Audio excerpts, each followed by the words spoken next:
Virgo, welcome to your November 2019 General Tarot reading. It's Raina here. All right. This is the Well Unknown Tarot deck again. Yep.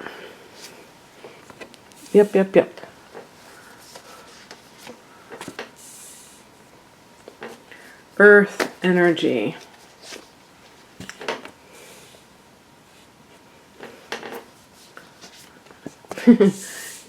Sorry for the creaking chair. It's like sometimes it really seems like it creaks.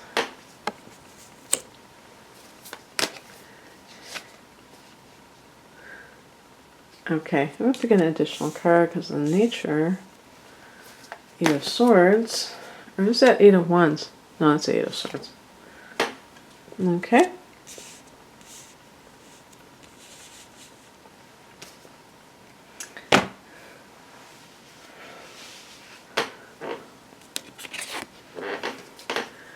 The heart of the matter is the Four of Pentacles. Isn't that perfect? That you're, as a Virgo, you represent Pentacles.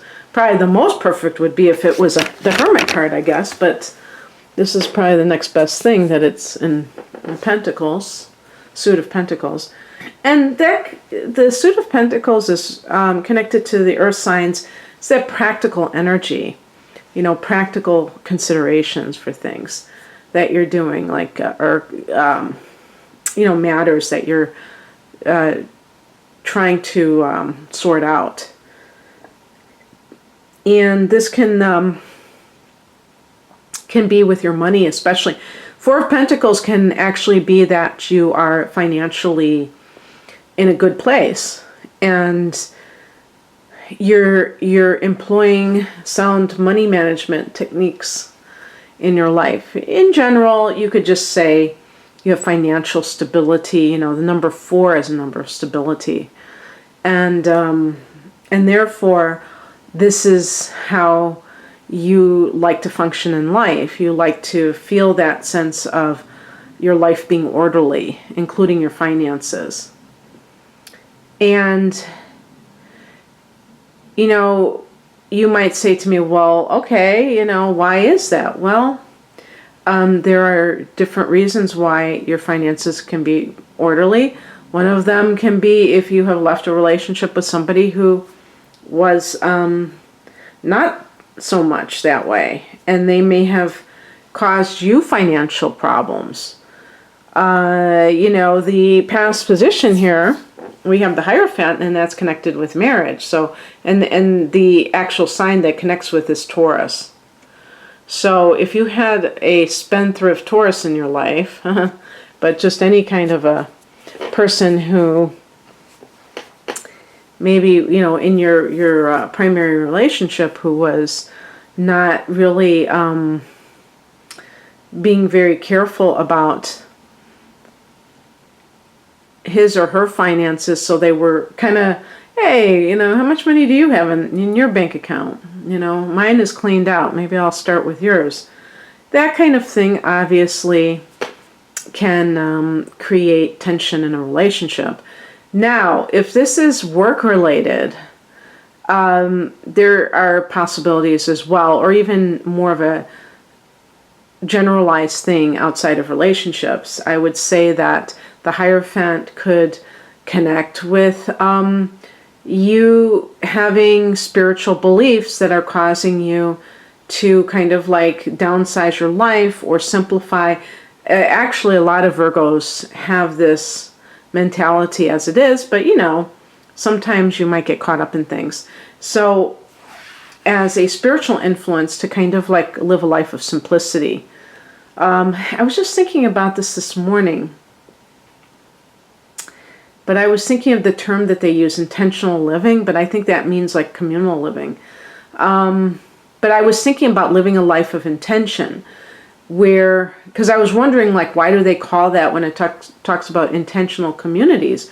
And I assume it's because the people are coming together very consciously. They're not just randomly living next to one another, but they're choosing who they live with. in a community. And but you could just say like intentional living in general, where you are perhaps seeing how money plays into the loss of freedom. You know, money can be the cause of freedom, but at the same time, the loss, if you're kind of like having to pay all these bills every month. So, you know, like the tiny home fad, or I shouldn't say fad, but movement, or all of those things that are, or, you know, living out of your RV and things like that, that may be appealing to some Virgos. There might be that desire to do something where you're able to really cut down on expenses and still feel that sense of freedom. It can simply be with the Hierophant that you're working in a corporate environment. The Hierophant is about conforming. And that's the kind of culture where you have to kind of fit into somebody else's way of doing things. You can't do your own thing in that type of environment. But you may decide to do so because the money is good.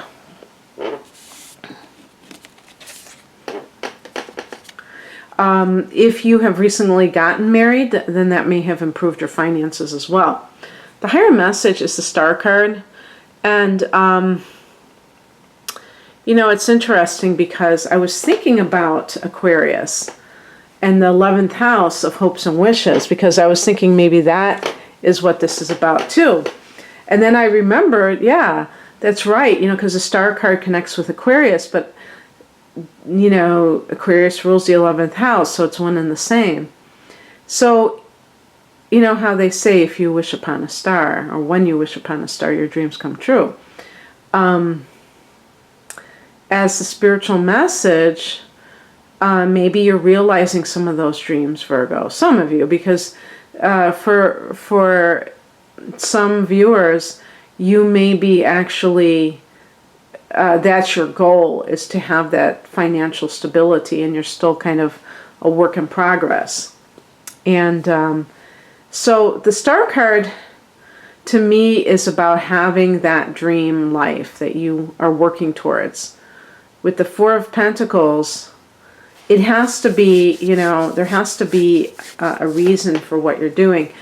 The reason I say that is because some people just pinch pennies and they put themselves on budgets and all this stuff, but they really have no vision for themselves of a better life for themselves. They're just simply avoiding spending money when they can possibly do so. And the reason I'm not saying to live like that is because I personally feel that life is worth so much more than just trying to play it small and trying to, you know, not spend anything because, oh wow, it would upset the budget. Obviously, you would have to have a budget that's very flexible if you want to have something that works. But in addition to that, just the idea of people approaching their life with a sense of, I deserve happiness, I deserve to have my dream life fulfilled at some point. That's the great thing about it, is being able to put yourself in that kind of mindset and not, you know, kind of shoot yourself down about it and think, oh, that's terrible, that, you know, that's silly, or that's terrible, or what people say to themselves to discourage themselves. What crosses you is the Hangman, and this can mean that you're tired of waiting for something to happen. You're tired of waiting for financial stability. You're tired of waiting for your dreams to come true. And it could be that you haven't fully surrendered to your current state, Virgo. If you're somebody who especially has personal planets in Leo, which is fire energy, is very forward looking and also impatient. And if your moon is in a sign like Sagittarius or Aries or you know, maybe Gemini, and you just are restless, you have a restless emotional nature, it can be hard to really let things unfold in divine timing. You may be tempted to try to push it, and that might not work. So if there's something related to money and freedom, you must respect when you've tried to do things and it just isn't working out. In other words, you don't just keep doubling down every time something doesn't work. You reflect and you look at your goals and look at your attitudes and see if they match up with what it is that you claim that you want. Because sometimes people speak out of both sides of their mouth, and that can be problematic, when you're trying to make your dreams come true, because it generates negativity. And it's also, anytime that you are speaking out both sides of your mouth, you're not a unified field. So you don't have the full energy behind anything that you're doing. There's like a, kind of like a scattered forces type of a vibe to it. The hangman to me is about surrender, which doesn't mean to give up, but simply means to let go of the need for a specific outcome. What's coming in, or the advice, is the Seven of Wands. And usually I talk about this card in terms of defending oneself against attack. In this context, I think of the eternal flame. And what I mean by that is that part of ourselves that never dies out, the dream never dies out, where we keep hoping that others that we love will see the light in whatever way is appropriate, that they will understand us better. And that merely means leave us alone, because that's kind of what, when the Seven of Wands is the person fending off attack, it's because the other party doesn't respect them as they are, and they're always trying to change them. And but I think in this reading, because I got the Star card, I'm thinking about that little light inside of you that doesn't extinguish. And I don't know if I mentioned this in my last set of videos with any sign. I might have, but I don't know if it was you anyway, so whatever. But I just don't want you to think I'm repeating myself. But I was watching an interview with Elton John, because he just released his autobiography. And he was talking about right before he went into rehab, and how bad it had gotten.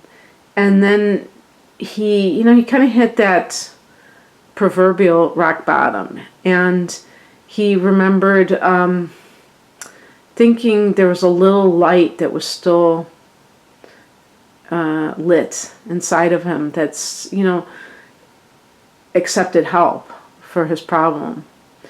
And that was very touching to me, because I do feel that I do see it that way. It's almost like a literal light or something.